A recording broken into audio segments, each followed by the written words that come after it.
We're in the presidential palace in Manila, where it's just over 100 days into the presidency of Rodrigo Duterte.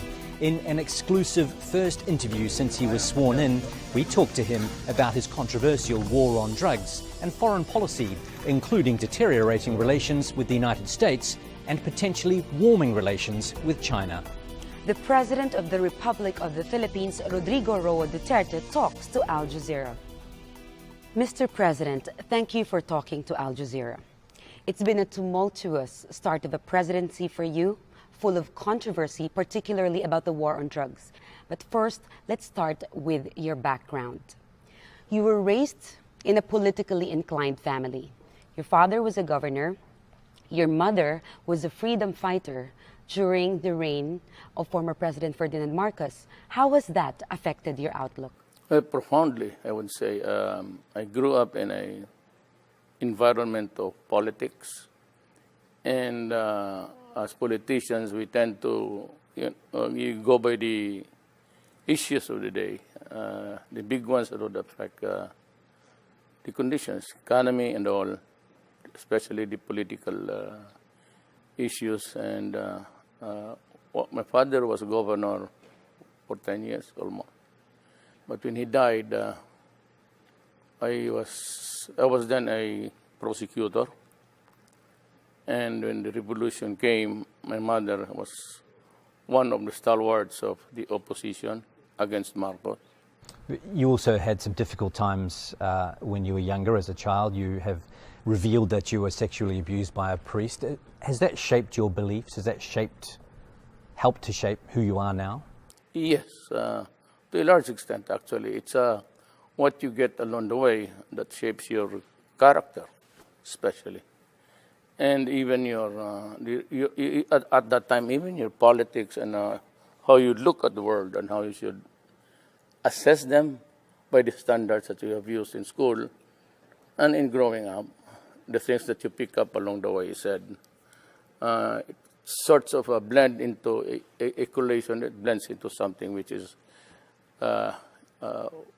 can be said forming your own values in life. Let's talk about the war on drugs now. 3,500 people have been killed so far. It seems like the whole world is talking about it at the moment. The Philippines seems to have so many problems. So why launch what is a brutal war on drugs? Because the sheer number of people contaminated will pull my country down. It will destroy the next generation of Filipinos.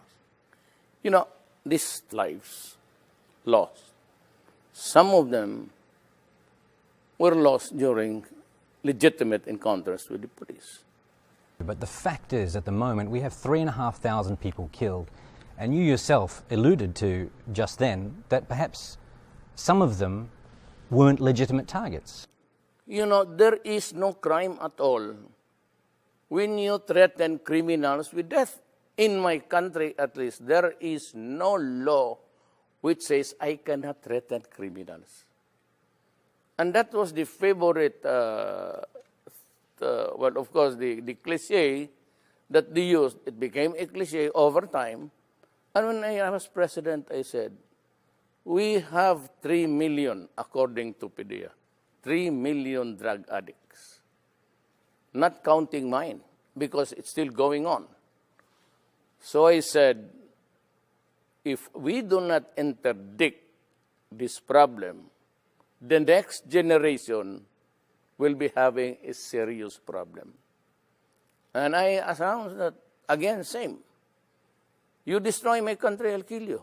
And it's a legitimate thing. If you destroy our young children, I will kill you. That is a very correct statement. There is nothing wrong in trying to preserve the interest of the next generation. That 3 million addicts, it's not, they are not a residents of one compact area or contiguous place. They're spread all over the country. And by the sheer number, because if you are a user, you must push. Unless you are the son of a billionaire, or because you have to sustain your addiction, by getting another financier for you. And then the next financier will have to get a new victim to finance it. That's how it became. That is how drugs is spread. But it was not until I became president that the widespread and the magnitude of the problem became really a serious issue. So what about the children and the innocent people who have been killed? Well, that is bad. So will those cases be investigated? Yes, Do you promise that? Of course. But let me tell you, this is the law of my land. Here is a police. Here is a gangster. He's armed with an M16. The gangster only a pistol. But when they meet, they exchange fire. With the police with an M16, it's one bus, and hits 1,000 people there, and they die. There's no criminal liability. It could not be negligence because you have to save your life. It could not be recklessness because you have to defend yourself. Just like when the United States and the rest of the country, when you bomb a village, you intend to kill the militants, but you kill in the process the children there. It's only how it is explained. And we are, people judge best when they condemn. So they would always place you in a bad light. But the situation does not call for that. And that explains the reason why, until now, I have yet to hear an apology for those who have in Vietnam, in Afghanistan. Never mind about the militants. Kill them. But then, in the process, 2 families, hospital, it is collateral damage. Then why is it is a collateral damage to the West, and to us, it is murder? You went to law school. Yes. You worked hard to be part of the legal system. You are a lawyer by profession. Correct. And you were a prosecutor for many years. Yes. Do you still believe in the country's judicial system? Like now, I should believe in the system because I will guarantee this time that the law is break. There are judges here in Manila, more than 1,000 cases, no conviction at all of a drug case. That is where money flows, maybe savagery, threatening people on both sides. That is how it is played here. That's why we have this miserable thing about the drug problem now. But do you acknowledge that you have encouraged vigilante killings? No, I said I will kill you. If I encourage, fine. Yes, but the point is that people can get away with murder right now, and you know that some of the killings are not legitimate. Well, so do you think that there might be cases of people settling old scores out there and disguising them as the war on drugs? I do not play with conjectures. I do not make assumptions. I just say what I should be saying as a president and as a mayor. Now, if the criminals there are killed by the thousands, that's not my problem. My problem is how to take care of the law-abiding, God-fearing young persons of this republic because they have our resources. Strictly speaking, you cannot find any redeeming factor in being, the criminals there. They are there for what? They are there for just like the cartel in Mexico. If you have read Ian Grillo, this is how the cookie crumbles. Exactly. So when I will kill you because I'm the mayor, I'm the president. Now, if vigilante would take over, but, I cannot control it. I cannot be God and control everything. Okay, you just kill these guys or you wait for the courts to do that. Well, you can encourage good policing and you can encourage justice and trust in the judicial system. Correct. But when I was campaigning as a president, the drug problem was already reaching by the millions. Well, 3 million is 3 million. Now, during my time, we have started to count. We are nearing now the 800 mark, 800,000. By the year ends, I would have about also 1 million. So I have 4 million drug addicts. Do you think that's an easy number? No. So why not put all the energy into rehabilitation? Well, where do you find it? Reforming healthcare. Okay. Can we cut this for a while? I'll just have to. Pakihanap yung newspaper kahapon. He wants to show you the newspaper. Oh, sure, no problem. So you were saying about this facility, sir. What is this about? This is a rehab facility built by somebody. This is what they cried at. You know, Duterte, he should have built rehab houses instead of killing the criminals, the drug lords. You know, this would cost millions. I entered the presidency of the Republic of the Philippines midterm. There is nothing at all left in that budget for this year, which was prepared by my predecessor, which was also prepared the other year to be implemented this year. The implementation does not contain any money. Because nobody, until I became president of this country, nobody realized how widespread, how dimensional it was for us. Sir, in the past, during the campaign and weeks into your presidency, you have repeatedly said that you have no regard for human rights. But human rights is actually part of the Constitution. And as head of state, it is also your duty to uphold the Constitution. How does that connect? I would rather intimidate and strike fear in the hearts of the criminals, just like what happened in Davao. When finally you can walk about in the streets at night, and you can eat anywhere at any time, and nobody would bother you. It's happening in Davao. Davao City is in the midst of Mindanao, it's troubled land. But I can assure you, as plenty of people have been there, it's a destination for conventions and conferences international. It's always selected. So it's booming. It is a little bit rich than the others. Why? Because we can live our lives normally. And of course, business can thrive. So that when I said, I do not care about what the human rights guys say.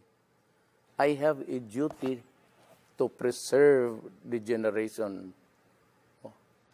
If it involves human rights, I don't give a shit. I have to strike fear because I said, the enemies of the states are out there to destroy the children. Are you not worried about possible ramifications in the future for you, a possible impeachment or being tried in the international court? Good question.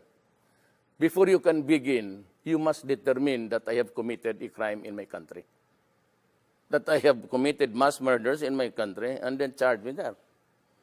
There can be no ramifications when I say that I will kill you if you destroy my land. It's a legitimate statement of any general, of any wartime president, of any tribal leader to say those things. Of course, you said there can be consequences. But I am not worried about this thing. I do not make any projections. How many vigilante killings? Well, if you compare the 4 million to the 3,000, minus legitimate encounters between the law enforcers and the criminals, give or take even a half of it. So what is it to the lives already lost? I have 4 million addicts to take care of.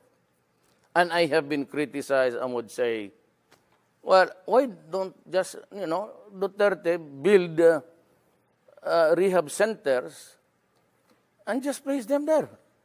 Why not? Why do you have to kill them?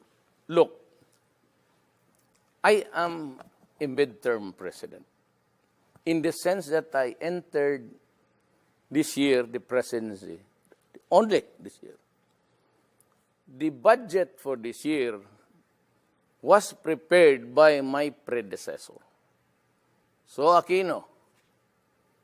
And it binds me because it would last until December.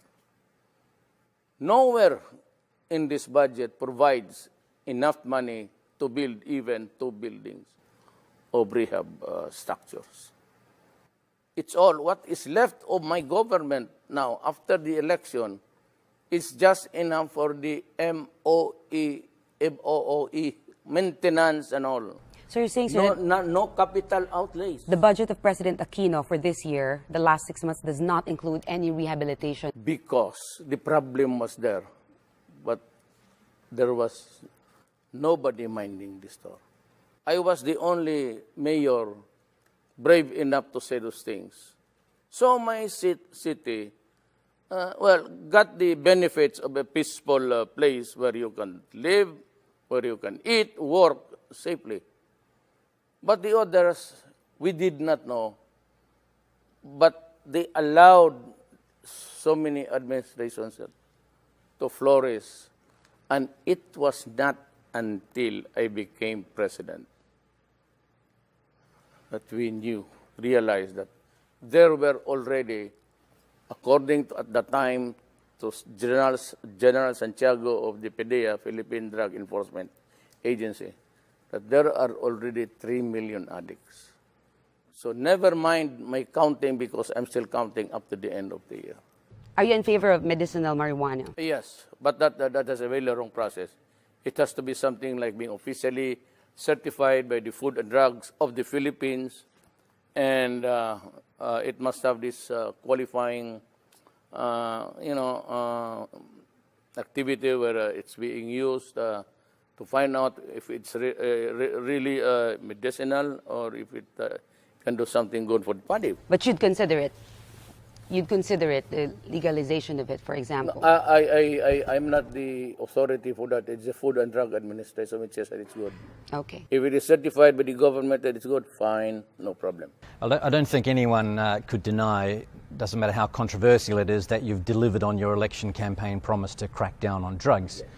One thing you haven't delivered on yet is your promise to ride a jet ski out to the disputed territory in the South China Sea and plant the Philippine flag on there.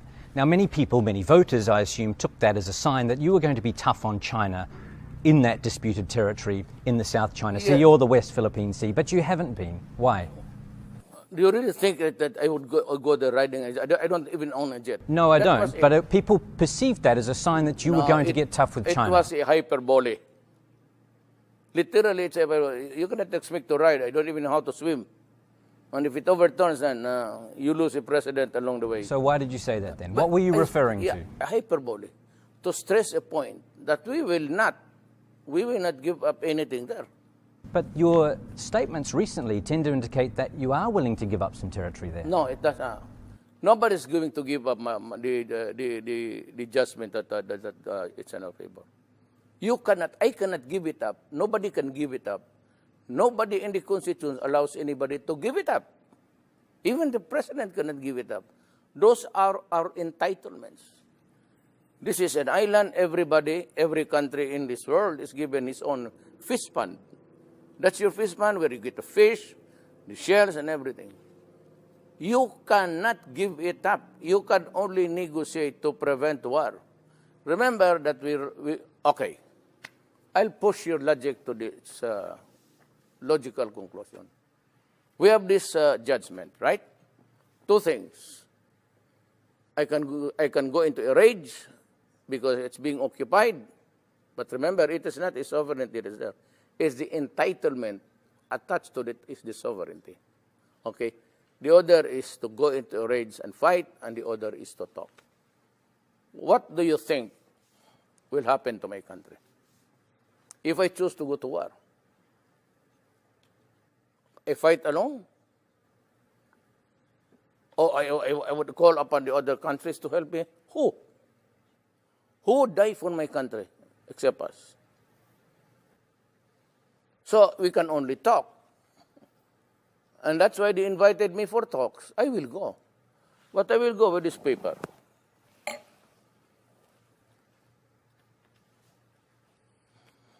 A blank sheet of Mr. paper. President, I said, this is the award. I cannot go out beyond the boundaries of this paper. Let's talk. Let's begin here. The Philippines won a landmark case against China, unprecedented in recent history, a smaller country standing up to a superpower. It declared the 9-dash claim of China invalid.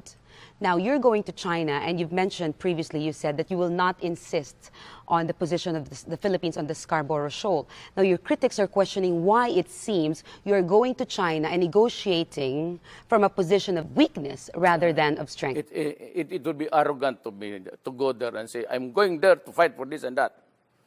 You know, there's much to be learned in history, and even in the books, and the way the Orientals places the words in his mouth, especially the Chinese. You have to go there with a little bit of courtesy. But when you are already in front of each other, then I said, this is it. We do not go. What would be the purpose in going there without this? For what? But you can guarantee to the Philippine people that you are not going to sign away or give up hope or give up fighting for the Spratlys Scarborough Shoal. Yes, in the first they are place, Philippine territory. Nobody but nobody, not even the president of this country, can give up the claim. You are not allowed to do that. That is one sure way of going to impeachment. But can you guarantee that you will fight to maintain those? Nobody's going to give up anything there. I said, if the Constitution does not allow you, then who can? Then not even your mouth. That's how it is. What deals are you hoping to do when you go to China? Well, maybe we talk about, I would know, or I would not know the wherewithal, so where we would start. Then the judgmental thing would come into fore. Then some other matters about trade and commerce. And if there's any arrangement, if we want to come to a happy compromise, then we can talk about entitlements of the China Sea. But really, I cannot predict on any solid thing to talk about until I'm there. So I am not there until I am there. Will you discuss the war on drugs? Because records show that a lot of the drugs coming into the Philippines are coming from China. They understand it. That's why they'd like to help. But you know, China now is a democracy. I mean, the communist is just something which is just a thing to go by, to keep control. But everything there is free enterprise. Having said that, Mr. President, you have clearly moved away from the United States. Why do you think it is necessary for the country to distance itself from its long-standing ally in Asia? Our exclusive interview with the Filipino President Rodrigo Duterte will continue on the next episode of Talk to Al Jazeera.